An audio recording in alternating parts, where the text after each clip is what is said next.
Such a bittersweet feeling that Marry My Husband finally came to an end. This drama had most of us on the edge of our seats, and was something to look forward to on Mondays and Tuesdays. Park Min-young, Na In-woo, and everyone involved in this drama, did exceedingly well. What an amazing ending, slightly different from the webtoon. It finally made sense why YuRa was introduced in the drama. She didn't only help wrap it up, she helped in so many ways. She was a means for Sumin to feel how it feels to be cheated on. She helped lead Minhwan and Sumin down the path of destruction. Imagine if she hadn't been introduced, who would have given the slimy couple the morale to seek revenge? The crème de la crème was her receiving Ji-hyeok's fate in the end. She was given an opportunity to make amends, but the demon in her wouldn't let her. Who else noticed the flower petals shower when she fired her assistant and drove off? I think this was Ji-won's father's presence.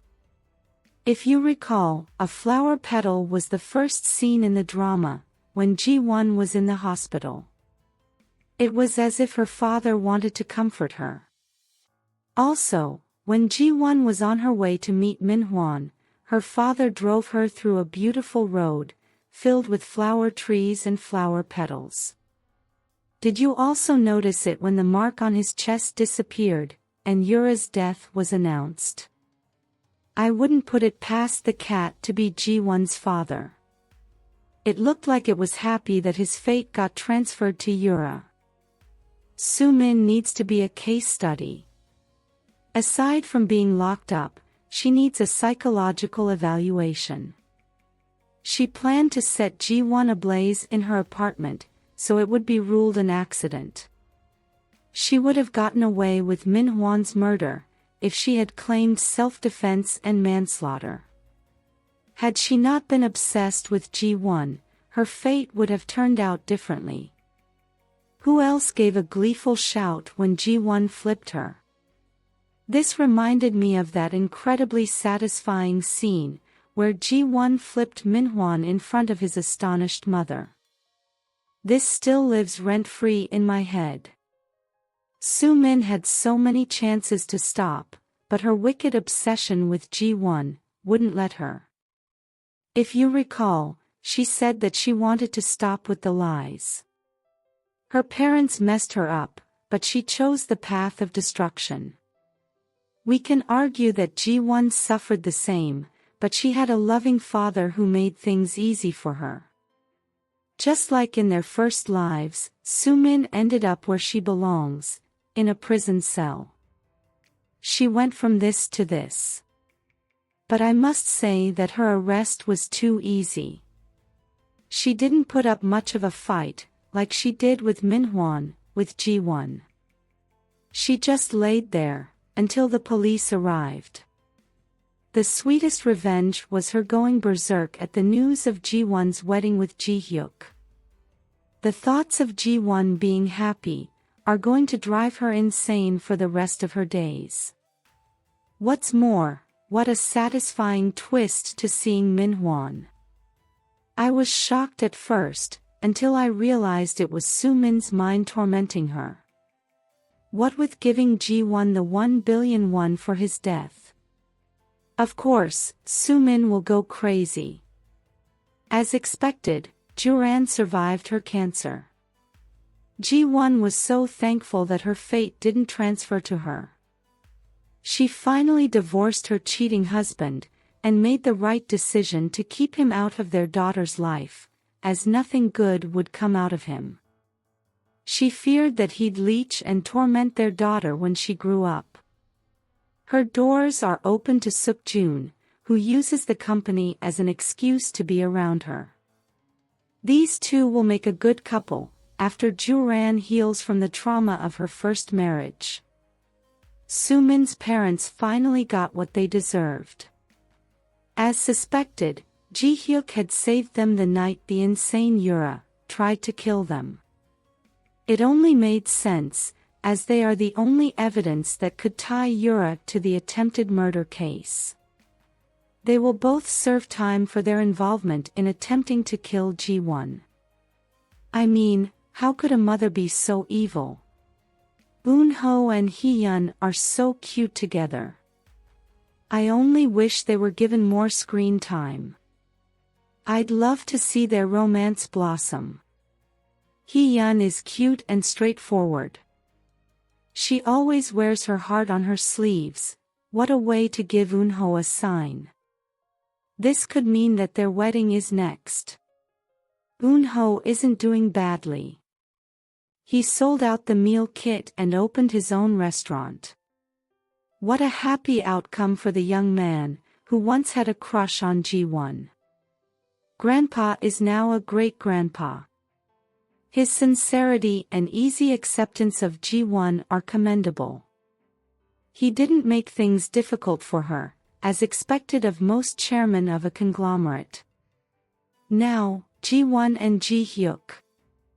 I hate that I won't see these two on my screen next Monday. They are a match made in heaven, and they deserve one another. The way Ji-hyeok loves Ji-won needs to be studied. Remember where they went on their first date? The restaurant? The one Ji-won loves. They had to close down because of redevelopment. Ji-hyeok brought them to Seoul, to be close to Ji-won, so she'd have their meal whenever she wanted. That was so thoughtful and loving of him. To think that he even considered stopping the redevelopment for her. Be still my heart. Ji-won took him back to where they first met, during their college days, to propose. Her father was also with them here. Ji-hyuk's reaction was so cute, as he wanted to be the one to propose. What a beautiful 360 moment for them. It seemed like they packed all the kisses, which they deprived the viewers of, into the last episode. Watching them love one another, without the thoughts of Min-hwan and Sumin was epic. They had the most gorgeous wedding. Ji-won was a dream in her dress. Ji-hyuk couldn't look more dashing. I also have to state that Ji-won's dress deserves a video of its own. She looked so ethereal and happy. I imagined her father smiling from heaven, as they exchanged their rings. This was so different from the one she had with Min-hwan. Not because of Ji-hyuk's wealth, but because of the light in her eyes. Who else noticed she looked different in this episode? She looked like a woman who's loved right. Just like in the webtoon, she opened a foundation to give people second chances. Her speech during the ceremony felt like she was addressing her real-life situation. People were too quick to judge and cancel her, because of her mistake with her then-partner. As she said, everyone deserves a second chance. A second chance must be given. Seeing them exhausted because of the twins was cute. They went ahead to be a family of 5. Ji-won now has her solid ground. It was funny seeing Hee-yeon try to understand where the twins got that from. Just like she was confused in the past, she's still confused if it's land or lamb.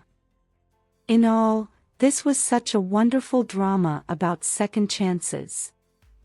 At first, people thought it was another Perfect Marriage Revenge. But, just like Perfect Marriage Revenge, this is in a league of its own. Just as the artist's art changed at the end of the episode, because of Ji-won's foundation, Ji-won and Ji-hyuk's lives changed because of the second chance, given to them by Ji-won's father. I think this was such a good ending to this roller coaster ride. What do you think? How do you feel about the ending? Let us know your thoughts in the comments section below. If you liked this content, give it a like, share, subscribe, and turn on your notification bell for all things wonderfully K-drama. Thanks for watching, bye.